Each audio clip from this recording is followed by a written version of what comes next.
Hello students, welcome to Shweta Yadav Tutorials. Please like and subscribe my channel and hit bell icon for more updates.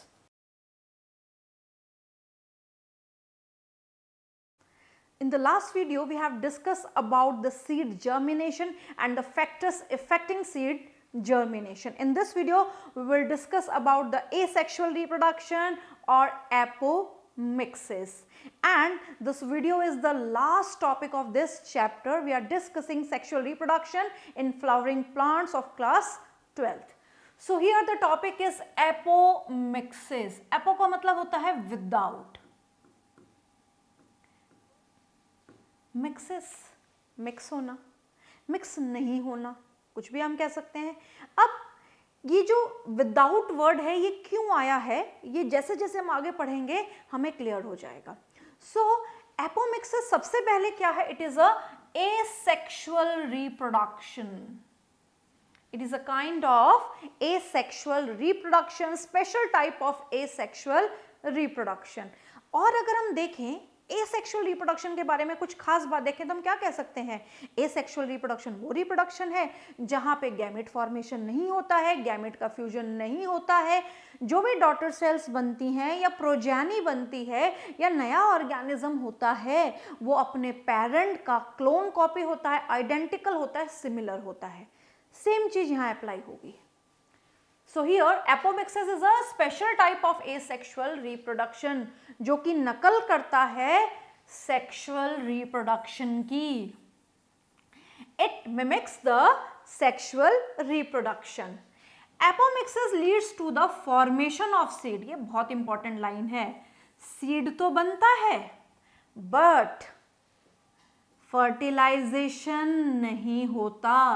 Apo का मतलब है without fertilization, without syngamy, without gametogenesis, without meiosis.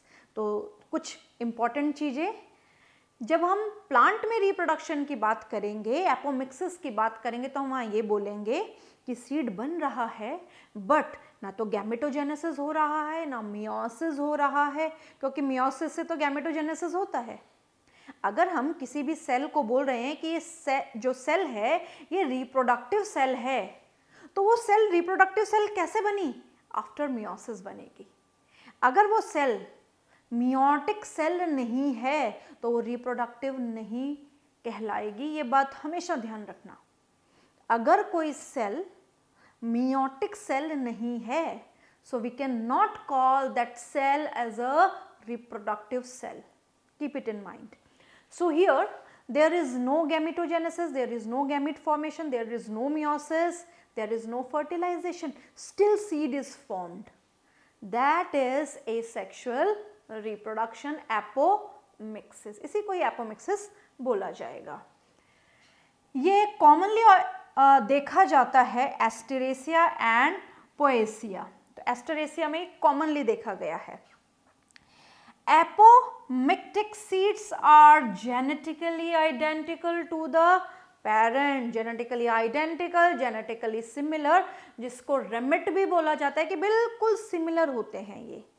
And the apomixis term was suggested by Winkler. Winkler नाम के scientist ने इस term को पहली बार suggest किया था. अब एपोमिक्सिस जब हम पढ़ते हैं तो इसमें हम दो चीजें इंपॉर्टेंट पढ़ेंगे. पहली हम पढ़ेंगे ए गैमोस्पर्मी और इसका सेकेंड जो पार्ट है दैट इज वेजिटेटिव रिप्रोडक्शन और वेजिटेटिव प्रोपगेशन. सो पहला एपोमिक्सिस का पार्ट हम पढ़ रहे हैं दैट इज ए गैमोस्पर्मी. तो ये टर्म हमें क्या समझा रही है, थोड़ा सा इस पे हमेशा फोकस करना है. बायोलॉजी में ए का मतलब होता है नहीं होना, गैमो का मतलब है गैमीट्स का और स्पर्मा का मतलब है सीड. तो ये भी वही चीज समझा रहा है जिसको हम पढ़ के आए हैं. सीड तो बन रहे हैं बट गैमीट्स का फॉर्मेशन या फ्यूजन नहीं हो रहा. So that is agamospermy. Agamospermy is a kind of plant apomixis method in which an embryo is formed. आप सीड बोल सकते हैं, आप एम्ब्रियो बोल सकते हैं, क्योंकि सीड के अंदर ही एम्ब्रियो होता है। तो बच्चे अक्सर कंफ्यूज हो जाते हैं, अरे यहाँ तो सीड लिखा हुआ है, बोल इसको एम्ब्रियो रहे हैं, तो कभी भी कंफ्यूज नहीं होना है। If we'll talk about the seed, inside the seed coat there is embryo, right?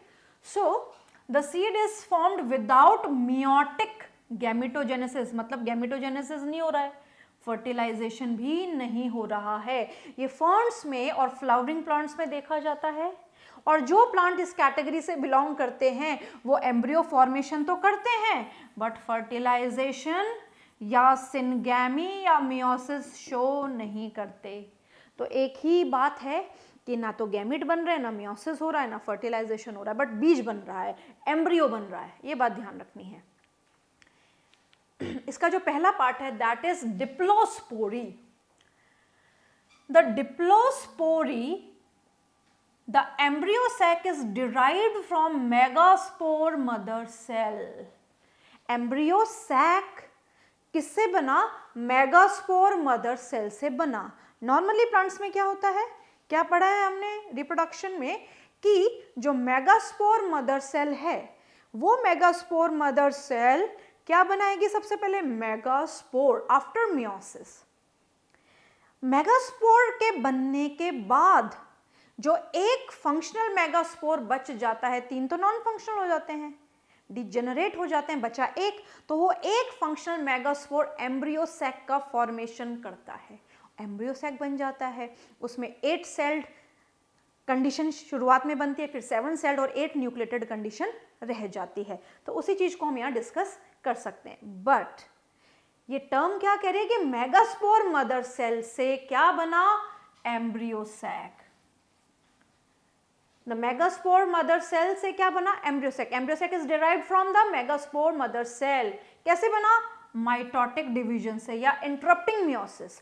सो बेहतर है इंटरप्टिंग मियोसिस से ज्यादा हम इसको माइटोसिस बोल दें, माइटोसिस से बना।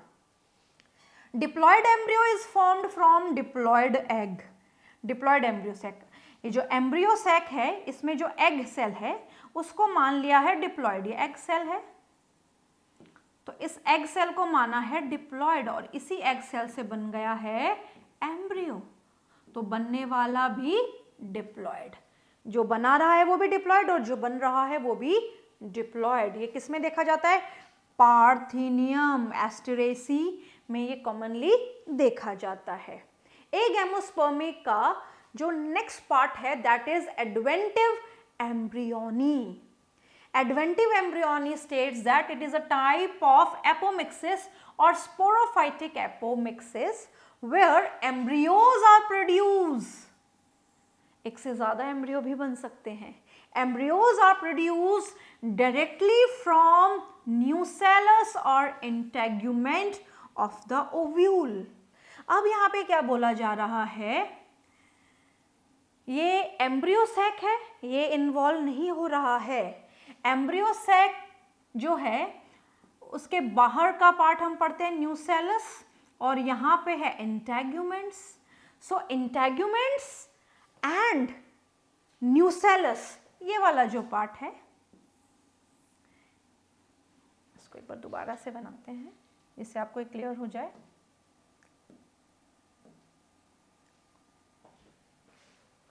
दिस इज एम्ब्रियो सैक,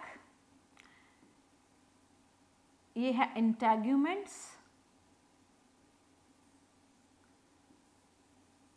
और ये वाला जो पार्ट है दैट इज न्यूसेलस, राइट। तो ये जो न्यूसेलस वाला पार्ट है,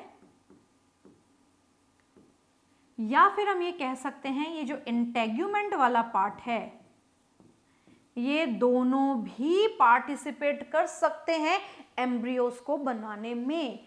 अगर न्यूसेलस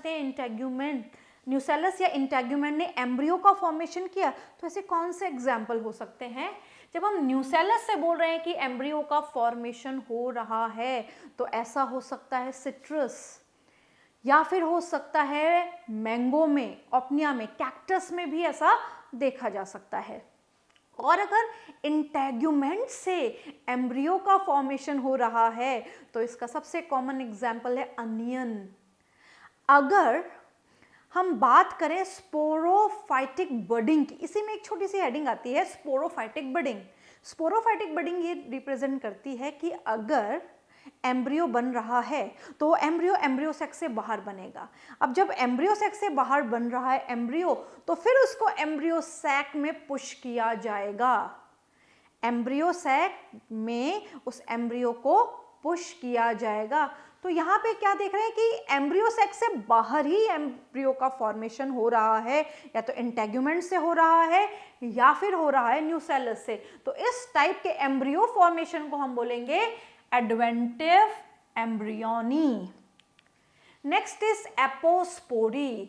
एपोस्पोरी में क्या होगा? एपोस्पोरी, तो यहां पे भी एम्ब्रियो बनेगा, सब जगह एम्ब्रियो ही बन रहा है, ना तो फर्टिलाइजेशन हो रहा है ना मियोसिस हो रहा है। ये कॉमन टर्म है सबके लिए। तो कौन बना रहा है एम्ब्रियो? तो यहां पे पार्टिसिपेट करेगी न्यूसेलर सेल। जो न्यूसेलस की सेल हैं वो बनाएंगी एम्ब्रियो को। Nucellar cell give rise to embryo sac. तो पहले तो वो बनाएंगी एम्ब्रियो सैक और फाइनली उससे क्या बनेगा? Embryo. It is a common type of apomixis in higher plant. ये हायर प्लांट में कॉमन टाइप है, सबसे ज्यादा ये देखने को मिलता है। Aposporous initial cells differentiate and undergo mitosis to produce embryo sac. जो न्यूसेलर सेल है वो माइटोसिस करके एम्ब्रियो सैक का फॉर्मेशन कर रही है। समटाइम्स मल्टीपल एम्ब्रियो सैक्स में भी फाउंड। कई बार एक से ज्यादा एम्ब्रियो भी मिल सकते हैं, क्योंकि न्यूसेलस में तो बहुत सारी सेल हैं, तो मल्टीपल एम्ब्रियोज का फॉर्मेशन भी हो सकता है। इसी में कुछ इंपॉर्टेंट बात और हम पढ़ेंगे, एपोगैमे। एपो का मतलब है विदाउट, एपो का मतलब भी क्या होगा? Without. So haploid cell except egg cell responsible for the formation of haploid embryo. Haploid cell except egg cell, egg cell के अलावा कोई भी haploid cell एम्ब्रियो बनाएगी। अगर कोई दूसरी सेल एम्ब्रियो बनाएगी वो भी haploid होगी तो haploid एम्ब्रियो बनेगा। So there is formation of sporophyte directly from gametophyte. Gametophyte से क्या बन जाएगा? Sporophyte. Next is parthenocarpy. Parthenocarpy is the formation of fruit. Carp का मतलब है we are relating the carp word related with the fruit. So formation of fruit from unfertilized ovary. Unfertilized ovary से fruit का formation होना is parthenocarpy. जब हम बात करते हैं पार्थेनोजेनेसिस, दो शब्द हैं, अलग अलग हैं। पार्थेनोजेनेसिस का मतलब है कि अनफर्टिलाइज्ड एग जो है उससे जाइगोट या एम्ब्रियो का बनना, that is कार्पी। The कार्पी word related with the fruit, right? So the formation of fruit from unfertilised ovary. ये हर जगह अप्लाइड नहीं होता, जैसे पोमेग्रेनेट में, अनार में ये चीज अप्लाइड नहीं है। पॉली एम्ब्रियोनी, पॉली का मतलब है मेनी, एम्ब्रियोनी का मतलब है एम्ब्रियो का फॉर्मेशन, एक से ज्यादा एम्ब्रियो का formation. Many embryos are formed inside single seed. एक ही बीज के अंदर एक से ज्यादा एम्ब्रियो का फॉर्मेशन होना, ये लिवनहॉक ने सबसे पहले खट्टे फलों में, सिट्रस फ्रूट में देखा था, जैसे लेमन, ऑरेंज। इसी के साथ साथ अगर हम एम्ब्रियो पॉली एम्ब्रियोनी की बात करें तो जो पॉली एम्ब्रियोनी है वो जिम्नोस्पर्म में कॉमन है। It is common in gymnosperm, but कुछ एंजियोस्पर्म में भी पॉली एम्ब्रियोनी होती है। तो हम बात कर चुके हैं सिट्रस में, यानी जो खट्टे फल हैं उनमें ये देखी गई है। निकोटियाना, निकोटियाना में भी पॉली एम्ब्रियोनी देखी गई है। So this is all about the asexual reproduction. Asexual reproduction important है, तो उससे रिलेटेड हमने एपोमिक्सिस को पढ़ लिया है। अब उसके बाद जब हम बात करते हैं कि एपोमिक्सिस के साथ साथ एक और पार्ट बहुत इंपॉर्टेंट जुड़ा हुआ है, दैट इज वेजिटेटिव प्रोपोगेशन। तो वेजिटेटिव प्रोपोगेशन का मतलब क्या है? प्रोपोगेट होना यानी संख्या बढ़ना। वेजिटेटिव का मतलब है कि प्लांट के किसी भी पार्ट से। So what is vegetative propagation? Vegetative propagation is a asexual mode of reproduction in which new plant is developed from vegetative parts of plant। नया पौधा बन रहा है प्लांट के वेजिटेटिव पार्ट से। अब क्वेश्चन आ जाए कि वेजिटेटिव पार्ट कौन से हैं? तो vegetative part root, stems, leaves etcetera, ये वेजिटेटिव पार्ट्स हैं। तो इनसे अगर कोई नया पौधा बन रहा है तो दैट इज वेजिटेटिव प्रोपोगेशन या वेजिटेटिव रिप्रोडक्शन। तो प्लांट की रूट से भी रिप्रोडक्शन हो जाता है। कैसे होता है? जैसे हम बात करते हैं स्वीट पोटैटो, डेलिया, तो ये स्वीट पोटैटो है। तो स्वीट पोटैटो में क्या होता है?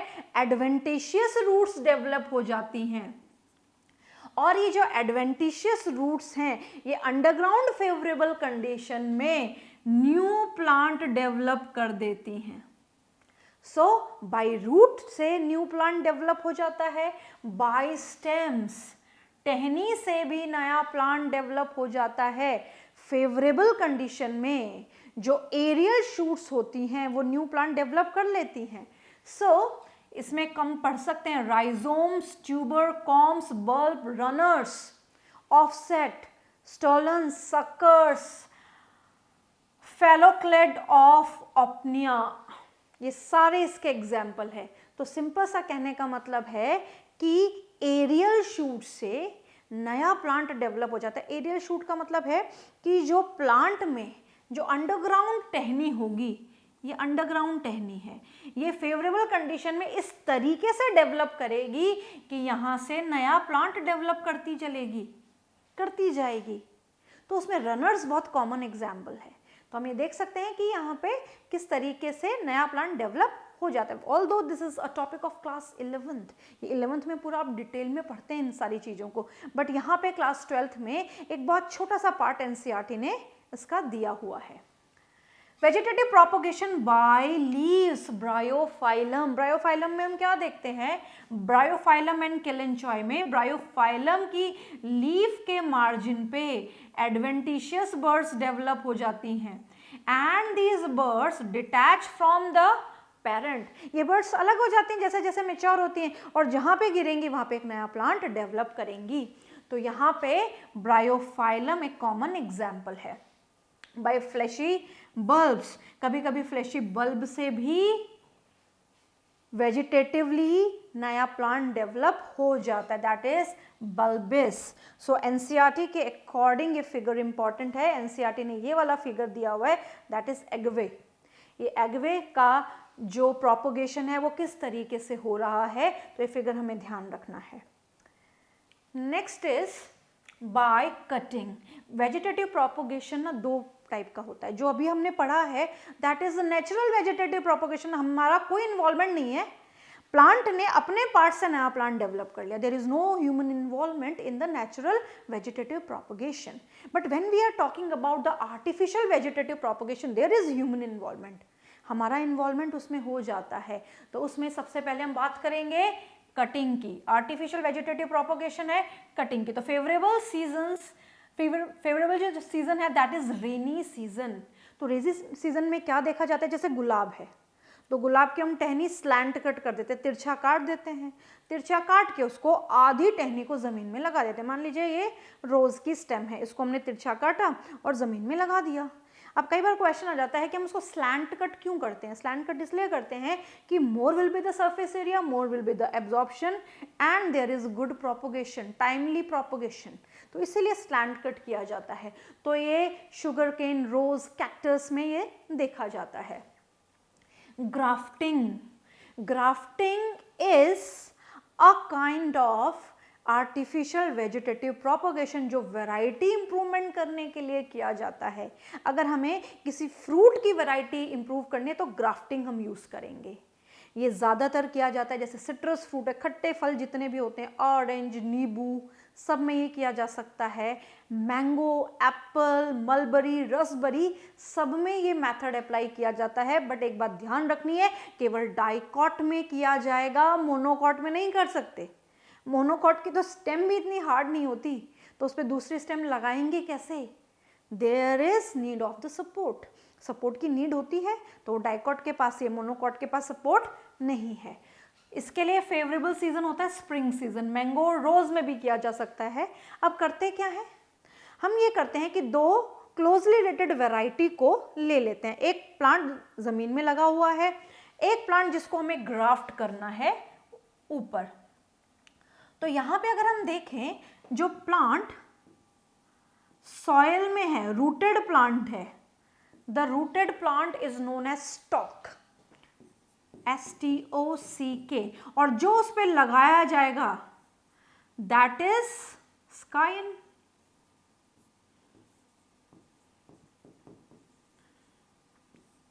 इसको लगाने के लिए हम सेम ऐसा डिजाइन बनाएं, ऐसा काटें कि जिससे ये आराम से चिपक सके। उसको रस्सी से बांध सकते हैं, इसके बीच में मिट्टी लगा सकते हैं, इसको पॉलीथीन से कवर कर सकते हैं। अब यहाँ पे ऐसा क्यों किया गया? जो स्टॉक था उसकी वैरायटी इंफीरियर थी और सुपीरियर वैरायटी के स्काइन से इसको ग्राफ्ट कर दिया, वैराइटियल इंप्रूवमेंट है।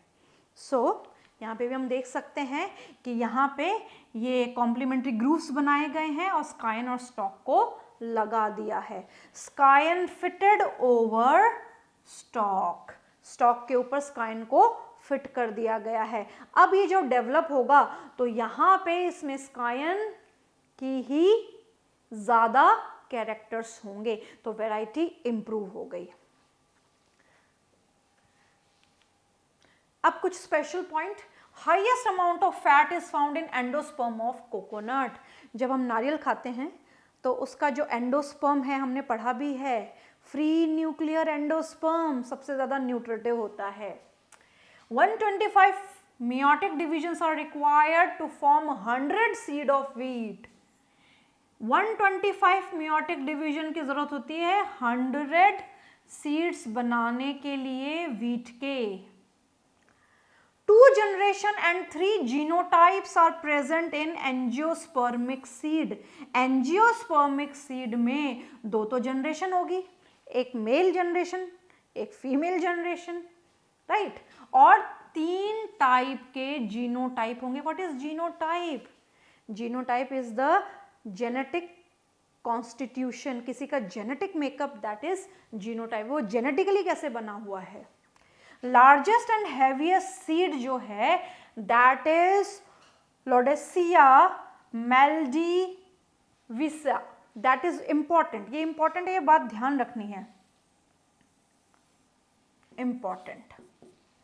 Smallest and minute seed orchids, smallest and minute seed, सबसे छोटा बीज किसका होता है? ऑर्किड का।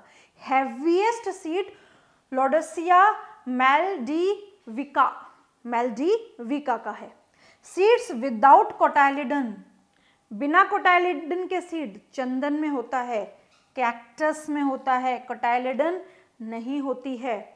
Seed dormancy is absent in mangrove plant. हमने पढ़ लिया है कि मैग्रूव प्लांट जो होते हैं, जो दलदली इलाके में उगते हैं, उनमें सीड में रेस्टिंग स्टेट या डॉर्मेंसी नहीं होती। Pollination is in Salvia takes place by turn pipe mechanism, ये भी हम पढ़ चुके हैं। तो यहाँ पे इस पर्टिकुलर वीडियो से ये चैप्टर ख़त्म हो जाता है। ये बहुत इंपॉर्टेंट चैप्टर है क्लास 12th का। इसकी सारी डिटेलिंग रिलेटेड टू NCERT भी और कुछ इंपॉर्टेंट डिस्कशन भी हमने इस चैप्टर में कवर कर लिए हैं। So go through the chapter and enjoy.